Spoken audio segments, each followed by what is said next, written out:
항상 제가 이렇게 할렐루야 예수님의 이름으로 축복합니다 그러면은 그냥 알아서 이렇게 인사를 좀 나누셨으면 좋겠습니다. 한 3분 정도. 오늘의 말씀은 로마서 7장입니다. 로마서 7장 1절에서 13절까지의 말씀을 함께 묵상하겠습니다.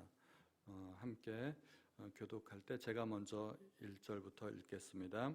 형제자매 여러분, 나는 지금 율법을 아는 여러분에게 말하고 있습니다.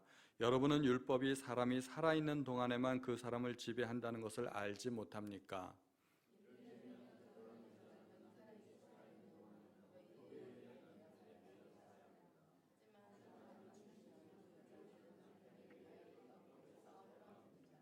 그래서 여자가 남편이 아직 살아있는데도 다른 남자와 결혼하면 그 여자는 간음죄를 짓는 것이 되지만 만일 남편이 죽으면 그 여자는 그 법에서 해방되므로 다른 남자와 결혼하더라도 간음죄를 짓는 것이 되지 않습니다.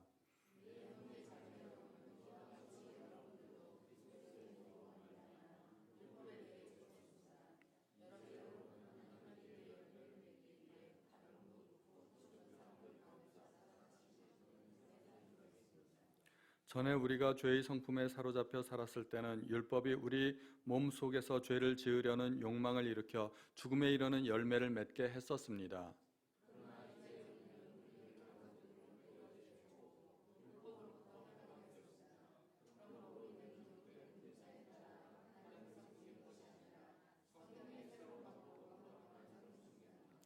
그렇다면 우리가 무슨 말을 하겠습니까? 율법이 죄입니까? 절대로 그렇지 않습니다. 율법이 없었다면 나는 죄가 무엇인지 알지 못했을 것입니다.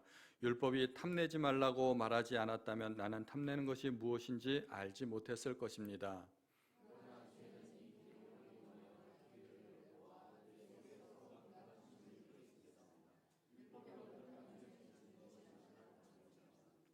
전에 내가 율법과 상관이 없었을 때 나는 살아 있었습니다. 그러나 계명이 들어오자 죄가 살아났고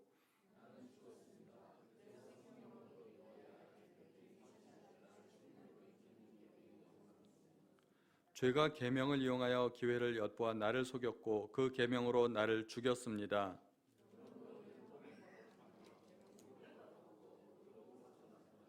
같이 그렇다면 선한 것이 나에게 죽음을 가져다 주었단 말입니까? 절대로 그렇지 않습니다. 죄가 죄인 것으로 드러나도록 하기 위해서 죄는 선한 것을 이용하여 나에게 죽음을 가져왔습니다.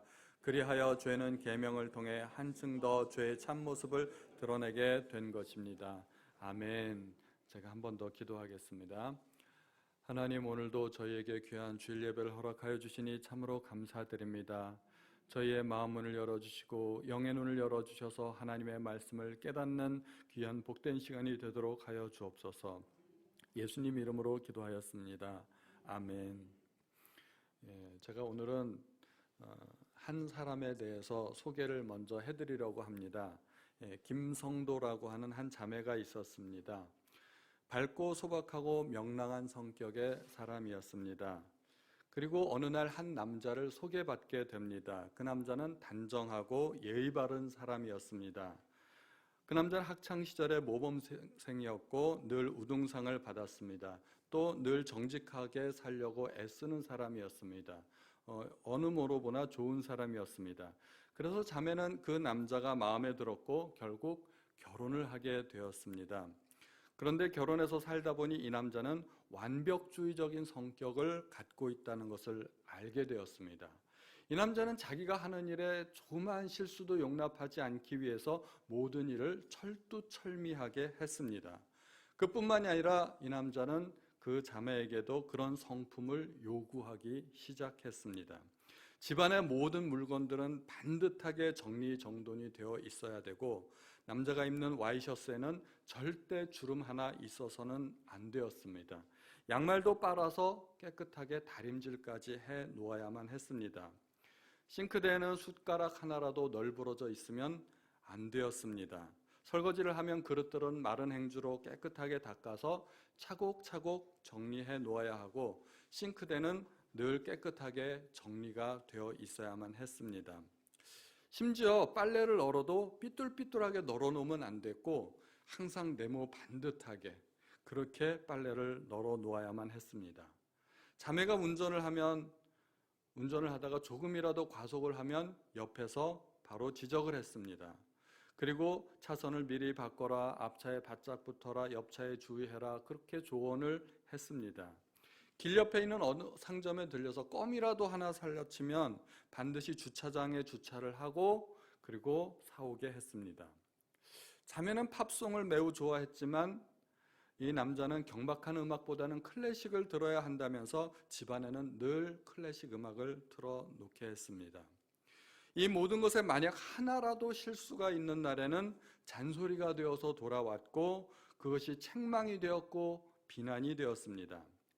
자매가 음식을 해주면 이 남자는 늘 음식에 대해서 평가를 했습니다. 오늘은 찌개가 좀 짜군, 밥이 좀 된데 생선구이는 너무 탔군, 그렇게 했습니다. 그리고 남자는 자매가 해주는 모든 수고에 대해서 단 한 번도 감사하다는 말을 한 적이 없었습니다. 자매가 하는 모든 일들은 주부로서 마땅히 해야 할 일들이고 의무라고 생각되었기 때문이었습니다. 그런 남편과 함께 한 해, 두 해 살다 보니까 이 자매는 점점 결혼 생활에 지쳐갔습니다. 몸이 마르기 시작했습니다. 잘 해보려고 많은 노력을 했지만 아무리 노력해도 칭찬이나 격려를 받아본 적이 없었습니다. 노력하면 할수록 더 자신감이 없어지고 실수를 두려워하게 되었습니다. 결혼 생활이 무거운 짐처럼 느껴지게 되었습니다. 불면증과 신경쇠약까지 찾아오게 되었습니다. 함께 사는 것이 너무 힘들어서 때로는 헤어지고 싶다는 생각도 들었습니다. 그러나 이 남자의 삶은 완벽해서 흠잡을 곳이 없었고 이혼이라는 말은 꺼낼 수도 없었습니다. 그런데 어느 날 다행인지 불행인지 이 남자가 갑작스럽게 심장마비로 사망하는 사건이 생겼습니다. 너무나 갑작스러운 상황에 자매도 당황을 했습니다. 그러나 시간이 지나면서 차츰 정신을 차리고 새로운 상황에 적응하면서 살게 되었습니다. 그 무렵 이 자매는 또 다른 남자를 소개받게 됩니다. 이미 한 남자로부터 큰 상처를 받았던 터라 주저하였지만 워낙 좋은 남자라고 소개를 받아서 용기를 내어서 한번 만나보게 됩니다. 새 남자는 약간 허름한 차림에 순수해 보이는 얼굴이었습니다. 남자는 자매에게 다정하게 대했고 어떤 요구나 잔소리도 하지 않았습니다. 자매가 실수할 때도 있었지만 남자는 모르는 척 지나갔습니다. 게다가 만날 때마다 남자는 자매를 위해서 선물을 준비했습니다. 이 남자는 이 남자가 마음에 들어서 자매는 또 한 번 결혼을 결심하고 결혼하게 됩니다. 그런데 결혼을 하고 보니까 놀라운 사실을 알게 됩니다. 이 남자는 오래전부터 이미 자매를 알아왔었고 자매를 짝사랑하던 남자였다는 것입니다. 더 놀라운 사실은 결혼해 보니까 이 남자는 어마어마한 부자였던 것입니다. 자기가 가진 모든 것을 아낌없이 자매에게 주었습니다. 이 남자는 늘 자매에게 위로와 격려의 말을 해주었습니다. 어쩌다가 자매가 실수해서 미안하다고 말을 하면 이 남자는 언제나 괜찮다고 그렇게 말해 주었습니다. 이 남자가 누굴까요? 혹시 아시겠어요? 이 남자는 예수님입니다. 전 남편은 누굴까요? 전 남편은 율법입니다.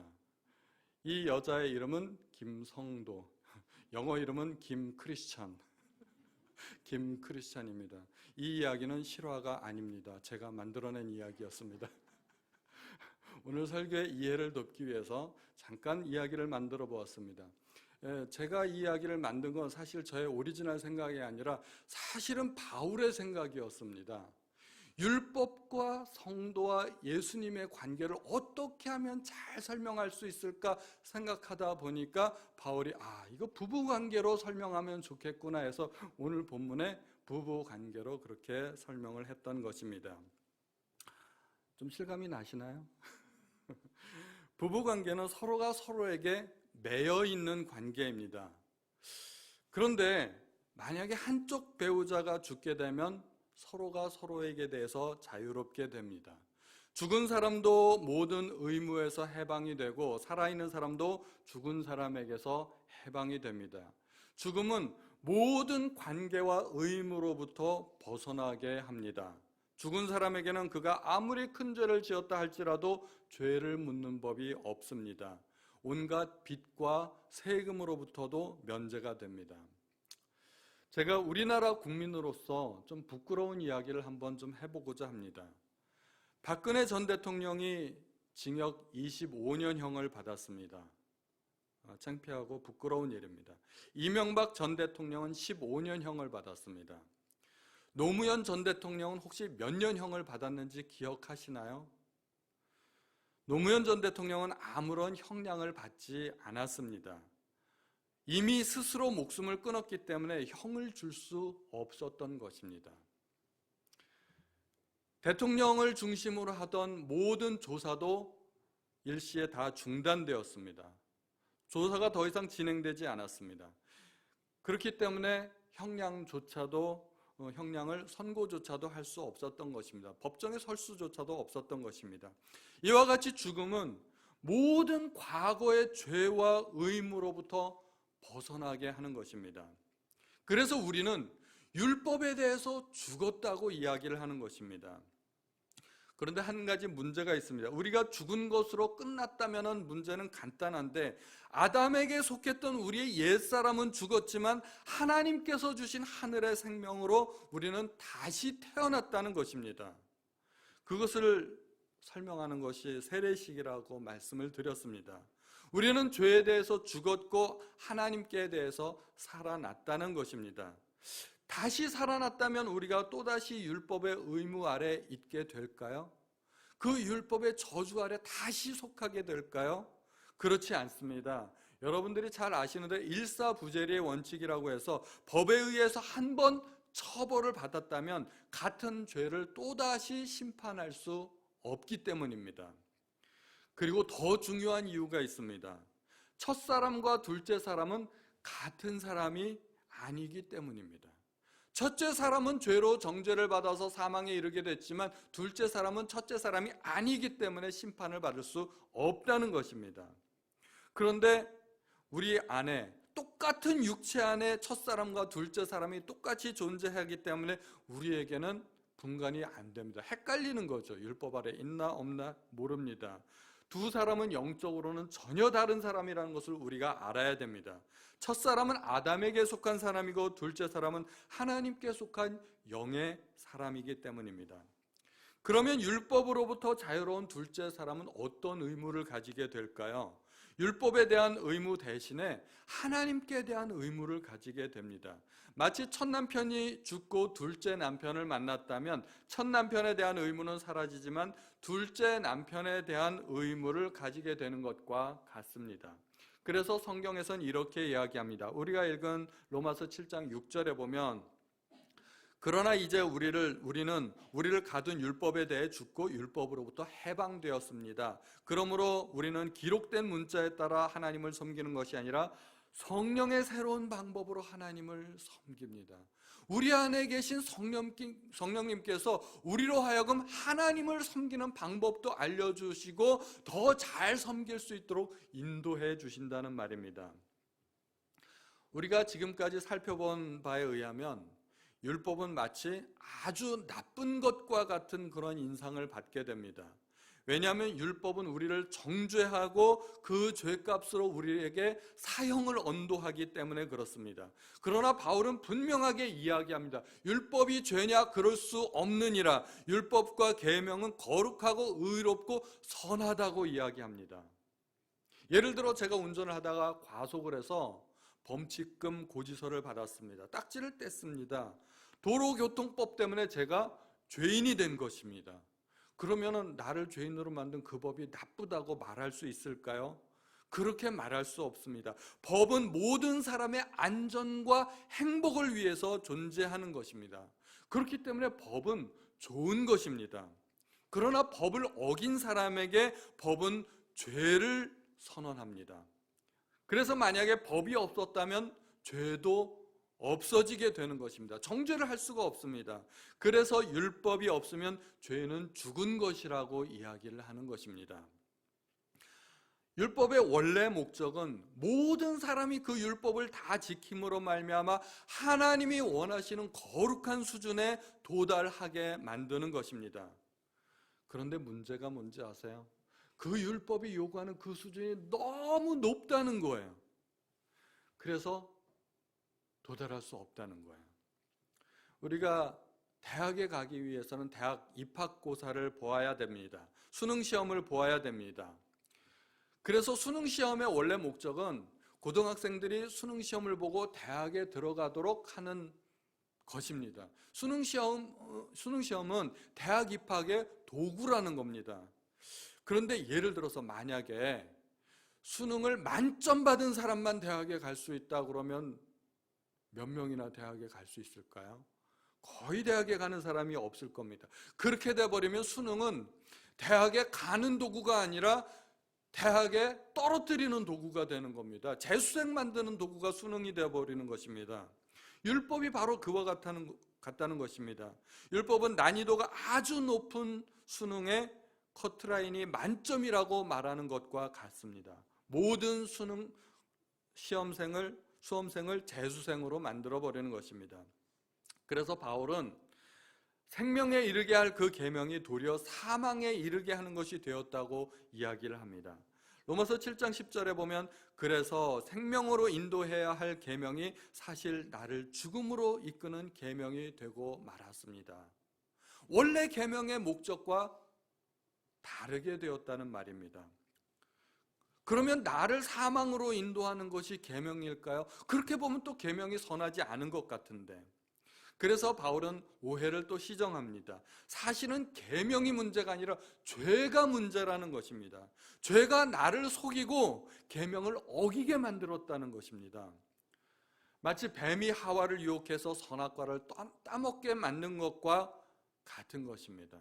하나님의 분명한 계명이 있었는데도 그거 따먹어도 안 죽어. 너희 눈이 밝아서 하나님과 같이 될 거야. 아무 문제 없어. 죄가 그렇게 유혹을 하는 거죠.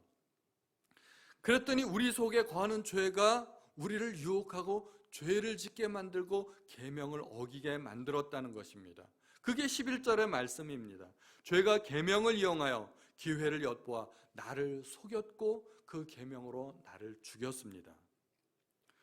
그래서 문제는 사실 계명이 문제가 아니라 죄가 문제라는 것입니다.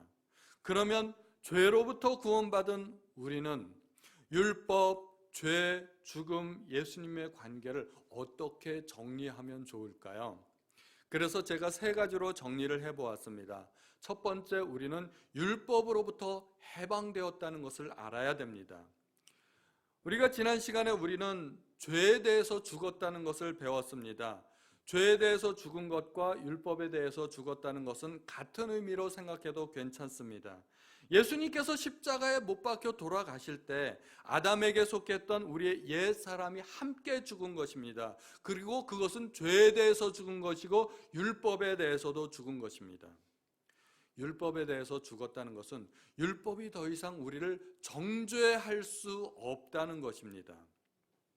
아무리 큰 죄가 있어도 십자가의 보혈로서 용서되지 않는 죄는 없다는 것입니다. 이 큰 기쁨을 바울은 뭐라고 얘기하면 그리스도 예수 안에 있는 자에게는 결코 정죄함이 없다고 말하는 것입니다. 사람이 살아가다 보면 실수할 때도 있고 죄를 지을 때도 있습니다. 그리고 남에게 상처를 줄 때도 있습니다. 그때는 몰랐지만 지나고 나면 깨닫게 되는 경우가 많습니다. 때로는 그 죄가 너무나 커서 스스로 용서가 안 될 때가 있을 수 있습니다. 그래서 어떤 사람은 평생의 그 무거운 죄의 짐 속에서 살아가는 경우도 있습니다. 저도 과거를 돌이켜보면 그런 경우가 있습니다. 돌이켜보면 후회스럽고 잘못 선택했던 것들에 대해서 자책이 될 때가 많습니다. 내가 왜 그때 그렇게밖에 행동을 못했었나? 인생을 다시 살 수만 있다면 그때 그렇게 하지 않았을 텐데 하면서 후회가 되는 경우들이 있습니다. 우리 그리스도인들이라면 마땅히 자기의 잘못을 뉘우치고 회개할 수 있어야 됩니다. 그런데 회개하는 것과 평생을 죄의 짐 아래 눌려서 사는 것은 같지 않습니다. 회개도 필요하지만 용서받은 기쁨도 누릴 수 있어야 된다는 것입니다.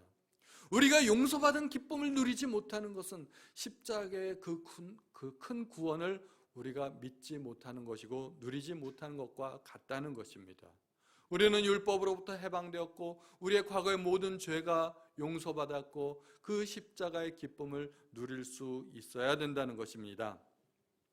두 번째로 우리는 율법으로부터 해방되면서 그리스도와 연합된 관계라는 것을 알아야 됩니다. 우리는 태생이 죄인입니다. 하나님 앞에 절대로 거룩할 수 없는 사람들입니다. 율법은 거룩함을 요구하지만 우리의 힘으로는 안 됩니다. 그런데 우리가 그리스도의 신부가 되었다면 율법이 못하는 일들을 우리가 할 수 있게 됩니다. 제가 설교를 듣다가 네덜란드에서 78세 된 어떤 한 할머니의 이야기를 듣게 되었습니다. 이 할머니는 결혼을 일찍 했는데 28세에 남편을 사별하고 50년간을 홀로 살았다고 합니다. 그런데 결혼에 대한 기억이 별로 좋지 않았습니다. 결혼 생활을 기억해보면 남편한테 학대받은 기억밖에 없었습니다. 그래서 남편과 사별한 이후에는 남자를 따로 만나지 않고 50년간을 홀로 살았습니다. 50년간을 홀로 살다 보니 외로울 때가 많아서 담배를 많이 피우게 되었습니다. 그리고 아주 줄담배를 피우게 되었습니다. 담배에 중독이 된 사람이 된 것입니다. 그렇게 인생을 살아가던 중 78세가 되었을 때 어느 날 한 연상에 어떤 할아버지를 만나게 됩니다. 1살 연상의 할아버지를 만나게 됐는데 이 할아버지가 바로 운명의 남자였던 것입니다. 노년에 사랑을 꽃 피우게 된 겁니다. 상상도 못했던 일이 일어난 겁니다. 생전 처음 누려보는 달콤한 사랑에 완전히 이 할머니가 푹 빠져버린 거예요. 그냥 앉으나 서나 할아버지 생각. 그렇게 된 것입니다. 그래서 두 분은 만나서 사랑을 나누고 교제를 하고 그렇게 달콤한 시간들을 보내게 되었습니다. 그런데 어느 날 이 할아버지가 할머니에게 이야기를 합니다. 할멈, 물론 할멈이란 말은 제 말이고 네덜란드 말로 했겠죠. 할멈, 미안한 이야기 하나 좀 해도 될까? 그랬더니 할머니가 매우 궁금해하면서 이야기를 해보라고 이야기합니다. 할아버지가 이야기를 이어갔습니다. 할멈, 난 할멈이 너무 좋아. 할멈하고 같이 있으면 시간 가는 줄 모르겠어. 그런데 할멈 옆에 있으면 담배 냄새가 너무 많이 나. 그리고 할머니는 그 이야기를 듣고 뭐라고 얘기했을까요? 그래요? 그러면 안 필게요. 딱 한마디 하고 바로 그 순간 담배가 끊어졌습니다. 그날부로 할머니는 다시는 담배를 안 피우는 사람이 됐다는 겁니다. 하루아침에 50년간을 피워왔던 담배인데 담배 없이는 단 하루도 살 수 없는 그런 인생이었는데 소울메이트를 만나고 나니까 그 담배가 하루아침에 끊어지더라는 겁니다. 단 한 방에. 무슨 힘으로 그렇게 되었을까요? 그것은 사랑의 힘입니다. 남자들에게서 끊기 힘든 것 중에 하나가 담배입니다. 오죽하면 담배 끊는 남자한테는 시집도 가지 말라는 말도 있습니다. 담배는 굉장히 강력한 중독성이 있습니다. 그 담배 피는 남자들이 매년 새해 아침이 되면 올해는 담배 끊겠다는 결심을 하는데 그 결심을 10년, 20년 하는 사람들이 있습니다. 근데 안 끊어집니다.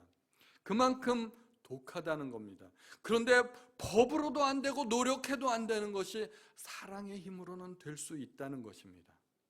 우리가 예수님을 만나고 예수님을 사랑하게 되면 그 사랑에 빠지면 율법의 힘으로 할 수 없는 것들이 우리 가운데 이루어지게 된다는 것입니다.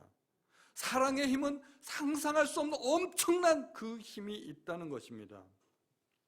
제가 부목사 시절에 가장 힘든 일 중에 하나가 새벽 예배였습니다. 일주일에 하루 새벽 예배를 인도했는데 일주일에 하루 그 새벽 예배를 인도하는 날만 나오고 다른 날들은 못 나오는 경우가 많았습니다. 거의 안 나왔습니다. 그래서 제가 새벽 예배를 인도해야 하는 그날에는 어쩔 수 없이 제가 예배 설교를 해야 되기 때문에 그날은 어쩔 수 없이 나올 수밖에 없었던 것이죠. 부목사인 제가 그랬으니 성도님들한테 제가 감히 어떻게 새벽 예배 나오라고 말을 할 수 있겠습니까? 말은 못하지만 그래도 나오세요. 네. 그런데 제가 담임 목사가 됐습니다. 담임 목사가 되고 나니까 신앙이 자라고 믿음도 자랐습니다. 하나님에 대한 열정도 더 커지고 사랑도 더 커졌습니다. 요즘은 제가 일주일에 며칠 새벽 예배 나올까요? 일주일에 6일 나옵니다. 주일은 없으니까 안 나고, 3일은 제가 설교를 하니까 어차피 나와야 되지만 제가 설교가 아닌 나머지 3일에도 제가 새벽 예배에 나오게 됩니다. 예전에는 담임 목사님이 시켜서 나왔는데 지금은 누가 시켜서 나올까요? 누가 시키지 않아도 제가 원해서 나오게 되었습니다. 신앙이 자라고 하나님을 더 많이 사랑하게 되니까 하나님께 대한 열정도 자라고 시키지 않아도 더 열심히 하게 되었다는 것입니다. 그래서 저는 우리 성도님들이 모두가 다 목사가 됐으면 좋겠어요. 한번 생각해 보세요. 나에게 혹시 그런 기질이 있지는 않은지. 목사가 되니까 신앙도 자라고 열정도 자라고 하나님을 더 많이 사랑하게 되더라는 것입니다. 최근에 뉴스를 보니까 유치원 비리가 또 문제가 되고 있는 것 같습니다. 어떤 비리가 있었는지 잘 모르지만 제가 생각을 해보았습니다. 부모라면 그렇게 했을까? 부모는 자식에게 아낌없는 희생과 헌신을 합니다. 그게 돈 가지고 되는 일일까요? 돈으로도 법으로도 안 되니까 어린이집, 유치원 그런 비리들이 생기는 것입니다. 그런데 부모는 다릅니다. 아이들이 아프면 날밤을 새워가면서 아이들 옆에서 간호를 합니다. 무슨 힘으로 그렇게 할 수 있나요? 그것은 사랑의 힘입니다. 율법이 할 수 없는 일을 우리가 그리스도의 신부가 되면 할 수 있다는 것입니다. 그것은 그리스도에 대한 사랑 때문입니다. 세 번째로 우리는 율법에 대해서 마지막 관계가 있습니다. 우리는 율법의 인도함을 받아야 된다는 것입니다. 아니 기껏해서 우리가 율법에 대해서 죽었고 율법으로부터 해방되었는데 다시 율법으로 간다? 이거 좀 이상하지 않습니까? 충분히 오해가 있을 수 있는 말입니다. 율법에 대해서 죽은 우리가 다시 율법으로 돌아간다는 것은 있을 수가 없는 일이기 때문입니다. 그러면 먼저 율법이 무엇인지를 우리가 먼저 알아야 됩니다. 성경에서 율법과 계명을 얘기할 때 율법과 계명은 서로 같은 의미로 사용이 되었습니다. 율법을 정의하자면 하나님께서 하라 또는 하지 말라고 명하신 것이라고 할 수 있습니다. 가장 좁은 의미의 계명과 율법은 10계명입니다. 바울도 탐내지 말라 한 10계명, 10번째 계명을 통하여서 탐심이 죄인 줄 알았다고 합니다. 거기서 조금 더 나아가자면 율법은 유대인들이 지켰던 613가지의 계명들을 말한다고 할 수 있습니다. 여기서 조금 더 확대해서 나가면 모세오경을 이야기합니다. 성경에 언급된 대부분의 율법은 모세오경을 가리키는 말입니다. 그래서 모세오경을 율법서라고도 그렇게 말합니다. 거기에서 더 확대해서 나가보면 율법은 구약 성경을 총칭하는 말로도 사용이 됩니다. 성경에서 율법과 선지자가 요한의 때까지라고 말한 것은 구약 시대를 말하는 것입니다. 그래서 성경에서 율법을 이야기할 때 대부분 모세오경이거나 아니면 구약 성경 전체를 말하는 것입니다. 유대인들은 율법을 먼저 알았고 나중에 예수님을 알았습니다. 그런데 우리는 율법을 받은 적이 없지 않습니까? 그렇기 때문에 사실상 오늘의 설교는 우리를 위한 것이 아니라 유대인 그리스도인들을 위한 설교라고 하면 딱 좋을 것입니다. 이방인인 우리는 처음부터 아예 율법에 대해서 자유로웠던 사람들이었습니다. 율법을 받은 적이 없었습니다. 그러나 바울을 비롯한 모든 유대인들에게는 이 율법은 대단한 이슈였었습니다. 구원받는데 과연 할례가 필요할까? 필요하지 않을까? 이 문제를 토론하기 위해서 당시의 교회 지도자들이 예루살렘에 모여서 엄청난 회의를 해야만 할 정도로 대단한 이슈였습니다. 또 교회들마다 돌아다니면서 잘못된 복음을 가르치는 거짓 교사들이 있었는데, 이 교사들은 예수님도 믿어야 되지만 할례도 받아야 구원받는다, 하나님의 백성이 된다, 그렇게 가르쳤기 때문에 교회들마다 심각한 문제가 됐던 겁니다. 당시의 교회들의 문제는 거짓 교사들의 문제였고 이단의 문제였었습니다. 율법의 문제였었던 겁니다. 그만큼 율법은 심각한 이슈가 되었던 것입니다. 그런데 우리는 다르다는 겁니다. 유대인들과 다르다는 겁니다. 우리는 처음부터 율법이 없이 예수님을 먼저 알았습니다. 율법을 지켜야 되는지에 대해서 혹시 평생에 고민해 본 적이 있으세요? 할례를 받아야 구원을 받을까 하고서 고민해 본 적이 있으세요? 우리 아이들에게 할례를 시켜줘야 이 아이들이 구원받지 않을까, 그렇게 한번 고민해 보신 적이 있으세요? 우리는요, 할례 문제 때문에 단 한 번도 고민해 본 적이 없었던 사람들입니다. 유대인들은 율법에 처음부터 매여 있었기 때문에 예수님을 믿기 위해 율법에 대해서 죽어야만 했지만, 우리는 처음부터 율법과 상관이 없었으니까 예수 믿고 나서도 율법과 상관이 없는 것 아닐까요? 말하자면 우리는 유대인들과 다르다는 얘기입니다. 그래서 결혼하고 이혼하고 두 번째 남자를 만나고 이 얘기는 우리 얘기가 아니에요. 사실은 유대인들 이야기입니다. 우리는 결혼하기 전부터 재혼을 먼저 한 사람들이에요. 말이 좀 이상하죠? 결혼도 안 했는데 우리는 재혼을 먼저 했어요. 순서가 그렇게 된다는 얘기죠. 그러면 율법은 도대체 우리에게 있어서는 뭐냐? 우리는 율법의 더 큰 의미를 발견해야 된다는 겁니다. 우리가 잘 아는 몇몇 유명한 성경 구절을 찾아보고자 합니다. 모세는 여호수아에게 인수인계하면서 여호수아 1장 8절에서 이렇게 이야기합니다. 이 율법책을 내 입에서 떠나지 말게 하며 주야로 그것을 묵상하여 그 가운데 그 안에 기록된 대로 다 지켜 행하라. 그리하면 내 길이 평탄하게 될 것이며 내가 형통하리라. 모세가 여호수아에게 율법책을 내 입에서 떠나지 말게 하고 주야로 묵상하라고 했을 때는 그것은 분명하게 모세의 오경이었습니다. 모세의 오경 외에 다른 게 뭐가 없었으니까. 그런데 이 구절 많이들 암송하시죠? 암송할 때 어떻게 생각하고 암송하셨나요? 이 율법책에 뭐라고 생각하고 암송하셨나요? 모세의 오경을 주야로 묵상하면은 내 길이 평탄하게 되겠구나. 혹시 그렇게 생각하셨나요? 저는 이 율법책이라는 것이 하나님의 모든 말씀으로 받아들였는데요. 여러분도 혹시 그렇게 하지 않으셨나요? 그러니까 모세 당시에는 하나님의 말씀이라는 것이 모세 오경밖에 없었기 때문에 모세의 오경이 됐겠지만 우리는 다르다는 것입니다. 주야로 하나님의 말씀을 묵상한다는 것은 모세의 오경이 아니라 모든 하나님의 말씀을 우리에게 의미한다는 것입니다. 또 한 구절 볼까요? 우리가 잘 아는 시편 1장 1, 2절 말씀. 복 있는 사람은 악인들의 꾀를 따르지 아니하며 죄인들의 길에 서지 아니하며 오만한 자들의 자리에 앉지 아니하고 오직 여호와의 율법을 즐거워하며 그의 율법을 주야로 묵상하는 자로다. 모세 오경이나 구약 성경을 묵상해야만 복 있는 사람일까요? 산상수훈이나 예수님께서 하신 모든 말씀을 묵상하면 복 있는 사람이 아닐까요? 신약은 여기에 해당이 안 될까요?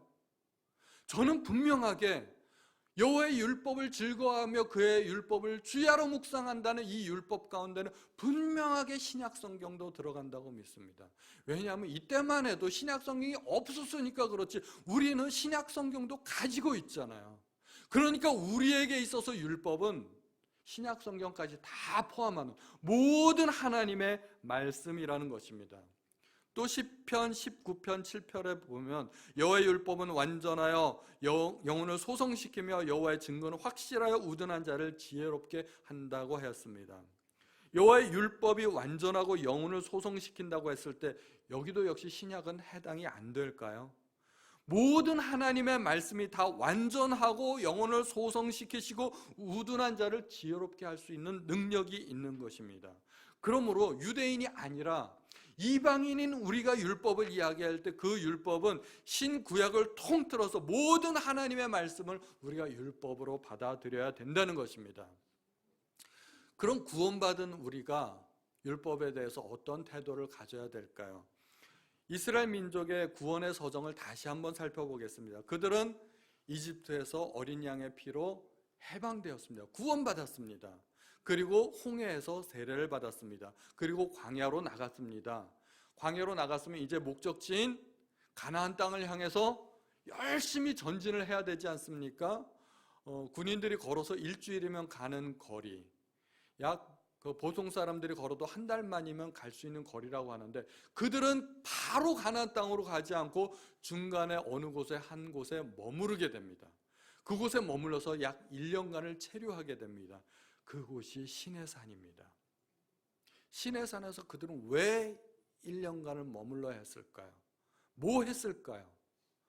시내산에서 모세는 중요한 일을 하게 됩니다. 모세가 시내산에 들어가서 하나님으로부터 10계명을 받게 됩니다. 10계명뿐만이 아니라 여러 가지 율법을 받게 됩니다. 그리고 그 받은 율법을 시내산에서 가지고 내려와서 백성들에게 1년 동안 가르치고 훈계합니다. 그리고 이때 처음으로 기록된 성경이 레위기입니다. 시내산에서 받은 그 율법을 다 기록한 그것이 레위기고, 그래서 성경 가운데 가장 먼저 기록된 성경이 레위기가 되는 것입니다. 그리고 그것은 시내산 밑에서 하나님께서 명하신 대로 성막을 짓습니다. 성막 짓는데 1년 걸립니다. 그들은 구원받고 세례받고 그 다음에 뭘 받았나요? 율법을 받았다는 것입니다. 그리고 나서 그 율법을 받고 광야에서 연단받고 요단강 건너가서 가나안 땅에 들어가게 되는 것입니다. 그것은 구원받은 백성이 하나님의 뜻대로 살기 위해서는 율법이 반드시 필요하다는 것입니다. 그렇다면 우리도 마찬가지 아닐까요? 우리도 역시 구원받은 하나님의 백성으로서 하나님의 뜻을 분별하고 거룩하게 살기 위해서는 하나님의 말씀이 필요하다는 것입니다. 우리가 구원받기 위해 하나님의 말씀이 필요한 것이 아니라, 율법이 필요한 것이 아니라, 이미 구원받았기 때문에 구원받은 백성으로서 하나님의 말씀이 필요하다는 것입니다. 오늘 말씀에 보니까 율법은 죄를 깨닫게 한다고 했습니다. 그렇다면 우리도 열심히 하나님의 말씀을 묵상하고 나의 부족함을 깨닫고 나의 죄를 깨닫고 하나님의 자녀로서 살아가도록 노력해야 된다는 것입니다.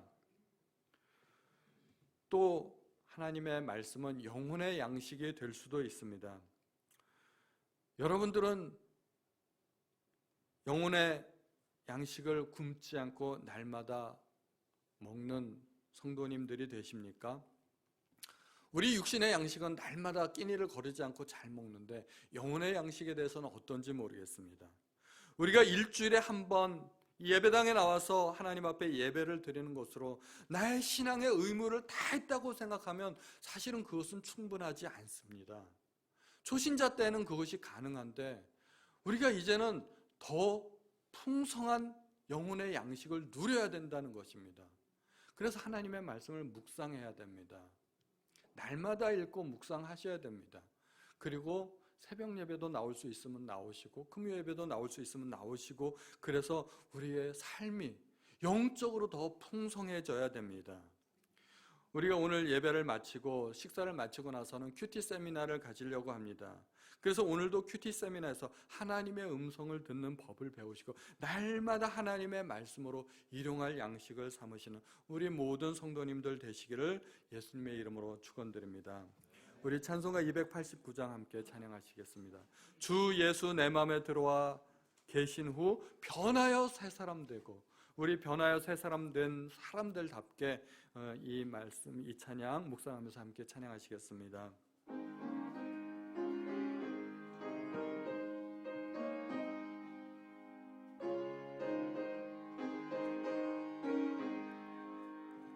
주 예수 내 맘에 들어와 계신 후 변하여 새 사람 되고, 내가 늘 바라던 참빛을 찾은 곳, 주 예수 내 맘에 오신, 주 예수 내 맘에 오신, 주 예수 내 맘에 오신,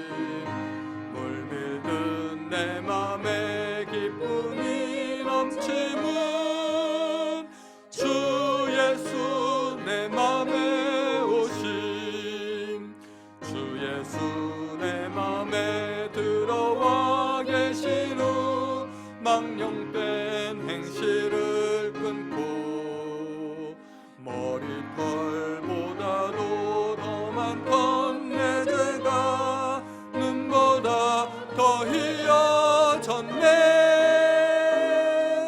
주 예수 내 맘에 오심, 주 예수 내 맘에 오심, 물밀듯 내 맘에 기쁨이 넘치는 주 예수 내 맘에 오심, 내 맘에 소망을 늠름히 가짐은 주 예수 내 맘에 오심, 의심의 구름이 사라져버림도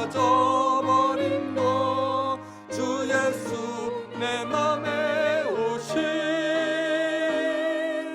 주 예수 내 맘에 오심, 주 예수 내 맘에 오심, 물밀듯 내 맘에 기쁨이 넘치는 주 예수 내 맘에 오심, 사망의 음침한 골짜기 가다가 밝은 빛 보려니 보고 저 멀리 하늘 문 환하게 보임도 주 예수 내 맘에 오심, 주 예수 내 맘에 오심, 주 예수 내 맘에 오심, 물밀듯 내 맘에 기쁨이 넘치는 주 예수 내 맘에 오심, 내가 저 천성에 올라가 살기는 주 예수 오심, 천성에 올라가 주님을 뵈리니 그 기쁨 비길 데 없네. 주 예수 내 맘에 오심, 주 예수 내 맘에 오심, 물밀듯 내 맘에 기쁨이 넘치는 주 예수 내 맘에 1절만 한 번 더 부르겠습니다. 주 예수 내 맘에 변하여 새 사람 되고 새 사람 되고 내가 늘 바라던 참빛을 찾음도 바라던 참빛을 찾음도 주 예수 내 맘에 오심, 내 맘에 오심, 주 예수 내 맘에 오심, 주 예수 내 맘에 오심, 물밀듯 내 맘에 기쁨이 넘치는 기쁨이 넘치는 주 예수 내 맘에 오심. 아멘. 하나님 감사합니다. 오늘도 저희에게 말씀을 통하여 깨우침을 주시고 하나님 저희가 율법의 저주로부터 율법의 사망 판결로부터 벗어나게 하여 주시니 참으로 감사드립니다. 주 예수 그리스도로 말미암아 우리가 이제는 거룩하게 되었습니다. 하나님의 자녀가 되었습니다. 하나님이 이 사실을 굳게 믿게 하시고 다시는 율법의 종의 역할을 하지 않게 하시고 죄에 매여 종의 역할을 하지 않도록 하나님 도와주옵소서. 날마다 이제는 하나님의 자녀로서 그리스도 예수의 신부로서 하나님의 말씀을 묵상하며 거룩한 삶에 이르는 연습을 할 수 있도록 하나님 도와주시기 간절히 원합니다. 모든 말씀 감사드리며 우리 구주 예수님의 이름으로 기도하였습니다.